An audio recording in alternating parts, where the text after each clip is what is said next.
Birla Open Minds International School, Karimnagar. Nursery to grade 8th with IIT NEET Foundation. AC Campus, Dan Residential. Admissionlu jarugutunnavi.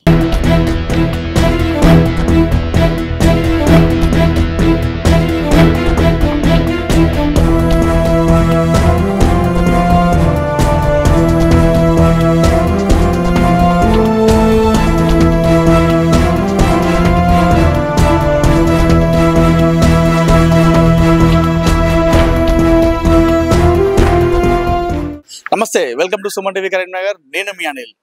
ఉత్కంఠకు మరికొన్ని గంటలు మాత్రమే మిగిలి ఉంది. నువ్వా నేనా అంటూ తలపడ్డటువంటి లోక్సభ ఎన్నికలకు కరీంనగర్లో మరికొన్ని గంటలు మాత్రమే మిగిలి ఉంది. కౌంటింగ్ ప్రక్రియ అయితే మొదలైంది. ఇప్పుడు ప్రస్తుతం కరీంనగర్లో పోస్టల్ బ్యాలెట్లను లెక్క పెడుతున్నారు.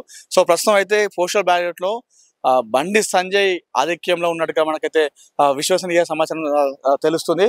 ప్రస్తుతం చూసుకోవచ్చు, ఇక్కడైతే నేను బీజేపీ ఎంపీ అభ్యర్థి బండి సంజయ్ ఇంటి వద్ద ఉన్నాడు. ఇక్కడ ఉదయం నుండే అభిమానులు కావచ్చు, కార్యకర్తల కోలాహలం కనిపిస్తుంది. ఉదయం పొద్దున 7 గంటలు అంటే కౌంటింగ్ ప్రక్రియ 8:30కు మొదలైనప్పటికీ ఉదయం 7 గంటల నుండే బండి సంజయ్ ఇంటి వద్ద అభిమానులు ఇక్కడ కిక్కిరిసిపోయారు.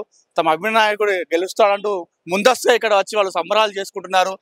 అప్డేట్ కరీంనగర్కు సంబంధించినటువంటి అప్డేట్ ను ఎప్పటికప్పుడు వాళ్ళు పరిశీలిస్తూ చూస్తున్నారు. ఇప్పటికే బండి సంజయ్ ఆధిక్యంలో ఉన్నట్టుగా మనకు తెలుస్తుంది. పోస్టల్ బ్యాలెట్లను ఇక్కడ చూసుకోవచ్చు. ఉదయం నుండి అభిమానులు కావచ్చు, కార్యకర్తలు కావచ్చు, ఉదయం నుండి ఇక్కడ బండి సంజయ్ కోసం పడిగాపులు కాస్తున్నారు. తమ అభిమాన నాయకుడు గెలుస్తాడంటూ ఇక్కడ వాళ్ళు ధీమా వ్యక్తం చేస్తున్నారు. ఇక్కడ చూసుకోవచ్చు, ఉదయం నుండే అభిమానులు మాత్రం కోలాహలం కల్పిస్తుంది. ఒకసారి మనం మాట్లాడించే ప్రయత్నం చేద్దాం. అన్న, చెప్పండి, ఎలా ఉండిపోతుంది కరీంనగర్? మెజార్టీ తోటి గెలుస్తాడు బండి సంజయ్ గారు. దగ్గర 1,50,000 2 లక్షల వరకు మెజార్టీ గెలుస్తాడు.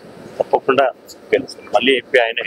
మీరు చెప్పండి, మీరు ఎప్పుడు వచ్చారు, అసలు ఎలా ఉండబోతుంది కరీంనగర్? గతంలో కంటే అత్యధిక మెజార్టీతో గెలవబోతున్నాడు. గతంలో 1,00,000 మెజార్టీ వస్తే ఈసారి ఖచ్చితంగా 2,00,000 మెజార్టీ వస్తుందని మేము భావిస్తున్నాం. చొప్పదండి నియోజకంలో అత్యధిక మెజార్టీ ఎక్స్పెక్ట్ చేస్తున్నాం.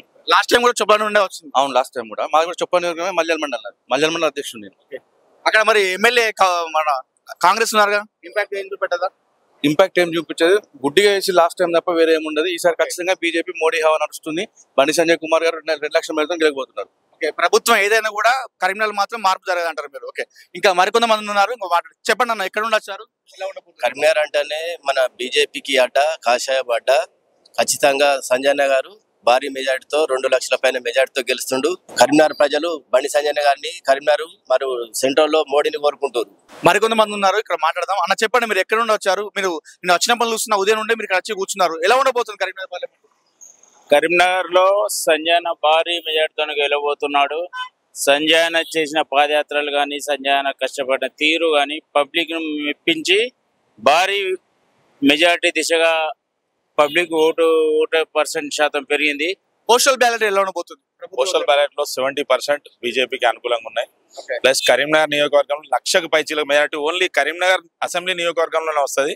ముఖ్యంగా కరీంనగర్ టౌన్ ఒక 40 బూతులు వదిలిపెట్టి మిగిలిన బూతులు అన్నింటిలో 70 to 80% ఓట్లు బీజేపీకే పోలైనాయి. మ్యాక్ పోల్స్ కూడా చెప్తున్నాయి. సంజయ్ అన్న 2 లక్షల పైచీలకి ఓట్లతోటి భారీ మెజారిటీ తోటి గెలుస్తున్నారు. రెండోసారి పార్లమెంట్ లో అడుగు పెడతారు. కేంద్ర కేబినెట్ లో కూడా చోటు సంపాదించుకుంటారు. ఎగ్జిట్ పోల్స్ మామూలు ఎక్కడ చూసుకున్న ఎగ్జిట్ పోల్స్ లో కొంచెం అక్కడ ఇక్కడ వేరే ఇస్తారు, కానీ అన్ని ఎగ్జిట్ పోల్స్ లో కరీంనగర్ బండి సంజయ్ చెప్తున్నారు. దీనిపై మీరేమంటారు? One side Narendra Modi charisma మరియు బీజేపీ కార్యకర్తల కష్టం, మా ప్రతి ఒక్క కార్యకర్త కష్టపడి పనిచేసిన తీరు, సంజయ్ అన్న చేసిన పాదయాత్రలు, సంజయ్ అన్న కష్టం అన్ని కూడా బీజేపీ పార్టీకి ప్లస్ అవుతాయి. భారీ మెజార్టీ దిశగా బీజేపీ ముందుకు పోతుంది. మొత్తానికైతే అభిమానులు అయితే చెప్తుంది ఒకటే, లాస్ట్ టైం కంటే ఈసారి మెజార్టీ ఎక్కువ వస్తుందని చెప్తున్నారు. లాస్ట్ టైం అయితే 80-90 వేలు వచ్చినట్టు మెజార్టీ ఈసారి అధికంగా దాటి 2 లక్షల వరకు చేరుతుందని చెప్తున్నారు. మీరు చూసుకోవచ్చు, బయట కూడా ఇప్పుడు మనం ఇందాక ఇంట్లో చూస్తాం, బయట కూడా మొత్తం బీజేపీకి సంబంధించిన నాయకులు, కార్యకర్తలు చాలా మంది ఇప్పటికే ఇక్కడ చేరుకున్నారు. బండి సంజయ్ ముఖ్యంగా చూసుకోవచ్చు, పార్టీ ఆఫీస్ దగ్గర స్క్రీన్ ఏర్పాటు చేశారు. తను వచ్చే అభిమానుల కోసం ఎప్పటికప్పుడు అప్డేట్ తెలుసుకోవడానికి స్క్రీన్ కూడా ఏర్పాటు చేశారు. అలాగే కార్యకర్తలు అభిమానుల కోసం మనం చూసుకోవచ్చు, ఇక్కడ తన కోసం ఎప్పుడైనా కూడా బండి సంజయ్ ముందడగా కార్యకర్తలు ఎప్పుడు వచ్చినా తను రిసీవింగ్ అనేది చాలా మంచిగా చేసుకుంటాడు. సో ఈ రోజు కౌంటింగ్ కాబట్టి తన కోసం వచ్చే అభిమానుల కోసం ఇక్కడ వారికి వంటలు కూడా చేస్తున్నాడు. ప్రతి ఒక్క కార్యకర్త, ప్రతి ఒక్క అభిమాని అందరూ భోజనం చేసే విధంగా ఇక్కడ ఏర్పాట్లు చేశాడు. మొత్తానికైతే బండి సంజయ్ అభిమానులు చెప్తుంది ఒకటే, పోస్టల్ బ్యాలెట్ ప్రక్రియ ఇప్పుడే మొదలైంది, కౌంటింగ్ ప్రక్రియ మొదలైంది. కౌంటింగ్ ప్రక్రియ మొదలు అవ్వడంగానే అభిమానులు అయితే చాలా మంది ఇక్కడికి బండి సంజయ్ ఇంటి వద్ద చేరుకున్నారు. వారు చెప్తుంది ఒకటే, ఈసారి 2 లక్షల మెజార్టీ అయితే బండి సంజయ్కి తప్పకుండా రాబోతుంది. కరీంనగర్లో మరోసారి కాషాయ జెండా ఎగరబోతుందని చెప్పేసి వాళ్ళు ధీమా వ్యక్తం చేస్తున్నారు. కెమెరా పర్సన్ చరణ్తో అనిల్, సుమన్ టీవీ, కరీంనగర్.